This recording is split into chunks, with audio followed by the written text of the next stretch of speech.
大家好，我是慧慧，今天用大米和五花肉给大家分享一个好吃的做法。学会这个做法，老公再也不用出去吃饭了。下面我们来看一下吧。把大米倒入电饭锅里面，倒入适量的清水，给它多头洗2遍，把水倒掉，再倒入高于大米1指的清水，浸泡半个小时。准备15块钱的五花肉，把五花肉切成小。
蘑菇食材，放入生姜、葱段、桂皮、草果，盖上盖子炖10分钟。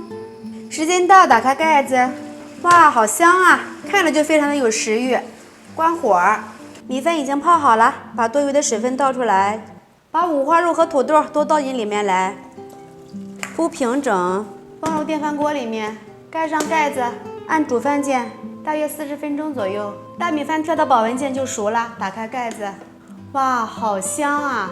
撒点葱花，翻拌一下，大米饭吸足了汤汁，也是非常的香，粒粒分明。这个大米饭装入碗里，用铲子按压紧实，上面扣上一个盘子，倒扣过来，把碗取下来，非常的漂亮呀！五花肉这样子做，肥而不腻，吃起来非常的香。米饭呢也是非常的入味儿。以后就别点外卖了，学会这样子做，营养又美味，而且做法呢也是非常的简单。喜欢的朋友们就赶紧试一下吧。喜欢慧慧的视频，别忘了点击关注、转发哟，拜拜。